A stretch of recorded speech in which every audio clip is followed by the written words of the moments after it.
Hello everyone. तो स्वागत है आपको इस वीडियो में। तो आज हम बात करेंगे फिजिक्स के क्लास के बारे में। कौन सा? फिजिक्स के क्वेश्चंस के बारे में आज हम लोग बात करेंगे, जिसमें आपको अगर देखा जाए टोटल क्वेश्चंस 96 रहेगा। कितना? 96। और जिसमें आपको 70 ऑब्जेक्टिव क्वेश्चन रहेगा। कितना? 70। तो यही 70 ऑब्जेक्टिव हम आज आप लोगों को इस वीडियो के माध्यम से करवाने वाले हैं। तो चलिए हम लोग देखते हैं इस वीडियो को पूरी तरह से, क्योंकि 5 फरवरी का इसका एग्जाम है। और जो भी विद्यार्थी आप बिहार बोर्ड क्लास 12 का विद्यार्थी हैं, तो उसके लिए ये इंपॉर्टेंट रहने वाले हैं ये वीडियो। तो चलिए हम स्टार्ट करते हैं। तो पहला, चलिए देखते हैं क्या है पहला क्वेश्चन मेरा। देखिए पहला क्वेश्चन आ गया। तो पहला क्वेश्चन जो है आपके पास, आपकी स्क्रीन पर, आवेश का जो देखिए घनत्व होता है ना, उसका मात्रक क्या हो जाए, क्या होगा? तो इसका जो मात्रक हो जाएगा ना, वो मात्रक हो जाएगा मेरा कूलम और मीटर। क्या जाएगा? Coulomb by metre. इसका राइट आंसर हो जाएगा ऑप्शन नंबर ए। चलिए आगे बढ़ते हैं। आगे में है क्या? विद्युत क्षेत्र की जो तीव्रता होता है ना, उसका फॉर्मूला क्या होता है, सूत्र क्या होता है? सूत्र जो हो जाएगा वो हो जाएगा ऑप्शन नंबर बी, जो एम एल टी माइनस 3 और ए पर पावर माइनस 1। चलिए अगला देखते हैं। अगला में है कि 8 कूलम ऋण आवेश में उपस्थित इलेक्ट्रॉन की जो संख्या हो जाएगा वो कितना हो जाएगा? तो इलेक्ट्रॉन की जो संख्या हो जाएगा वो हो जाएगा 5 गुना 10 पर पावर 19। ऑप्शन नंबर इसका हो जाएगा ए। कौन सा हो जाएगा? Option number A. चलिए हम अगला देखते हैं। अगला में है क्या? 5 कूलम के दो बराबर तथा विपरीत आवेश जो कि परस्पर 5 सेमी दूरी पर रखे गए इस निकाय का विद्युत द्विध्रुव आघूर्ण क्या होगा? तो इसका जो हो जाएगा right answer option number B हो जाएगा, 25 गुना 10 पर पावर माइनस 2 कूलम और मीटर। Option number B. चलिए अगला देखते हैं। अगला में है क्या? धातु के आवेशित गोले का पृष्ठ गोले के केंद्र और जाने वाला विद्युत धारा क्या होता है? तो विद्युत धारा जो होगा ना वो घटेगा। क्या हो जाएगा? घटेगा। ऑप्शन नंबर ए हो जाएगा। चलिए अगला देखते हैं। अगला है कि अगला एक बंद पृष्ठ अंदर विद्युत द्वैध स्थित और निर्गत कुल विद्युत फ्लक्स किसके बराबर होता है? तो ये जो होता है ना वो शून्य के बराबर होता है। इसका जो राइट आंसर हो जाएगा ऑप्शन नंबर डी हो जाएगा। कौन सा हो जाएगा? Option number D. चलिए अगला देखते हैं। अगला है कि निष्क्रिय स्थिति में विद्युत द्विध्रुव, क्या है? द्विध्रुव कारण जो होता है वो विभव किसके कारण होता है? तो इसके किसके कारण होता है? तो इसका जो राइट आंसर हो जाएगा ना वो क्या जाएगा? सी, शून्य के कारण होता है। चलिए अगला देखते हैं। अगला में क्या है कि एक इलेक्ट्रॉन 5 वोल्ट विभवांतर तक एक अत्याचार किया जाता है। क्या किया जाता है? सॉरी, क्या किया जाता है? तो इलेक्ट्रॉन द्वारा अर्जित जो ऊर्जा होगा वो कितना हो जाएगा? तो ऊर्जा जो हो जाएगा वो हो जाएगा मेरा 5 इलेक्ट्रॉन के बराबर। ऑप्शन नंबर 20 का जो होगा राइट आंसर हो जाएगा। चलिए अगला देखते हैं। अगला में है क्या?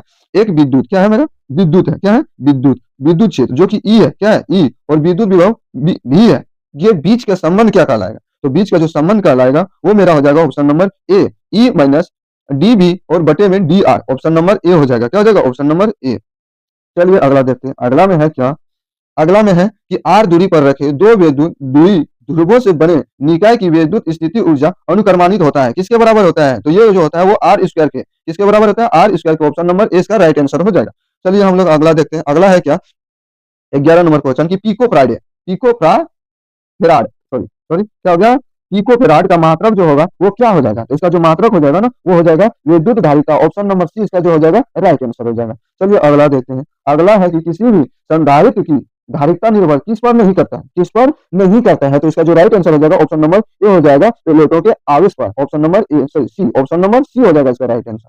चलिए हम अगला देखते हैं। अगला है कि एक गोलीय चालक की धारिता जो होता है वो इतना होता है, कितना होता है? इतना के बराबर होता है। तो उसकी त्रिज्या कितना हो जाएगा? इतने के बराबर। तो उसकी त्रिज्या पूछ रहा है हमसे, कितना हो जाएगा? जो इसका त्रिज्या हो जाएगा ना वो त्रिज्या हो जाएगा 9 केमी के बराबर। कितना के? 9 केमी के। तो इसका राइट आंसर सी हो जाएगा, ऑप्शन नंबर सी। चलिए अगला देखें। अगला में है कि किसी धातु के परावैद्युत घातांक जो होता है, घातांक उस कितने के बराबर होता है? वो घातांक जो होता है एक्सपोनेंट अगर देखा जाए वो जो होता है वो जो होता है अनंत होता है। कितना होता है? उसका एक्सपोनेंट जो होता है वो अनंत हो जाता है। क्या जाता है? अनंत। ऑप्शन नंबर डी हो जाएगा इसका right answer, option number D. चलिए अगला देखते हैं। अगला है क्या? कौन एक संधारित्र द्वारा अवरुद्ध है? क्या है? अवरुद्ध, अवरुद्ध है। तो इसका जो राइट आंसर हो जाएगा ना 15 नंबर का, ये हो जाएगा कौन सा? डीसी हो जाता है। किसके द्वारा? डीसी के द्वारा ये हो जाता है। ऑप्शन नंबर बी हो जाएगा। चलिए अगला देखते हैं। अगला में है क्या कि 20 वोल्ट, कितना है? 20 तथा 60 के दो बल्ब है। कितना है? 20 और 60 के दो बल्ब है, जिसमें से 220 स्रोत से जोड़े जाते हैं। तो उनके प्रतिरोध में कितना अनुपात हो जाएगा? जो अनुपात हो जाएगा ना वो 3:2 के बराबर हो जाता है। ऑप्शन नंबर डी इसका राइट आंसर हो जाएगा। चलिए अगला देखते हैं। अगला है किसी तार का प्रतिरोध जो होता है वो 500, कितना? 500 ओम के बराबर होता है। उसकी जो विद्युत चालकता होती है वो कितना हो जाएगा? विद्युत चालकता जो होती है कितना हो जाएगी? तो कितना हो जाएगा? तो जो इसका राइट आंसर हो जाएगा ना ऑप्शन नंबर ए हो जाएगा, 0.002 ओम -1 के बराबर हो जाएगा। चलिए अगला देखते हैं। अगला में है क्या?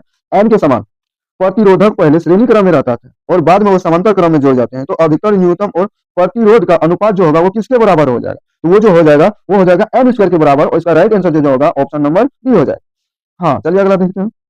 क्या है, अगला में है कि विभव मापी जो होती है वो शुद्धांक को बढ़ाने के लिए किसका प्रयोग किया जाता है, शुद्धांक को बढ़ाने के लिए किसका प्रयोग किया जाता है, तो किसका प्रयोग किया जाता है, तो इसका जो राइट आंसर हो जाएगा ऑप्शन नंबर सी हो जाएगा। इसके तार में धारा को बढ़ाना होता है, किसका, तार में धारा को बढ़ाना होता है, ऑप्शन नंबर सी हो जाएगा। सॉरी, इसका ऑप्शन नंबर कितना हो जाएगा, ऑप्शन नंबर बी हो जाएगा मेरा, करंट इन इट्स का ऑप्शन नंबर बी हो जाएगा। चलिए अगला देखते हैं, अगला में है क्या, विद्युत जो संबंधित होता है क्या कहते हैं, किरचॉफ द्वितीय नियम का संबंध किससे रखता है, किससे रखता है, तो ये किससे रखता है, तो इसका जो होता है ना ऊर्जा संरक्षण से रखता है, तो इसका राइट आंसर हो जाएगा ऑप्शन नंबर सी। चलिए अगला देते हैं, निम्नलिखित में से कौन सा चुंबकीय क्षेत्र की जो तीव्रता होता है उसका मात्रक नहीं है, जो मात्रक नहीं है, तो किसका जो है मात्रक नहीं है, तो ये मेरा न्यूटन एम्पियर और मीटर ये जो है ये तीव्रता का मात्रक नहीं है, चुंबकीय क्षेत्र की तीव्रता का मात्रक, इसका जो राइट आंसर हो जाएगा ऑप्शन नंबर सी हो जाएगा। चलिए अगला देखते हैं, अगला में है क्या, ये देख सकते हैं हम, इसका जो राइट आंसर हो जाएगा ऑप्शन नंबर कौन सा हो जाएगा, तो राइट आंसर हो जाएगा ऑप्शन नंबर, नहीं बताएंगे आप लोग, ये कमेंट में बताइएगा। तो चलिए हम अगला देखते हैं, अगला में है, अगर इसका आप आंसर चाहते हैं तो कमेंट में बता सकते हैं क्या।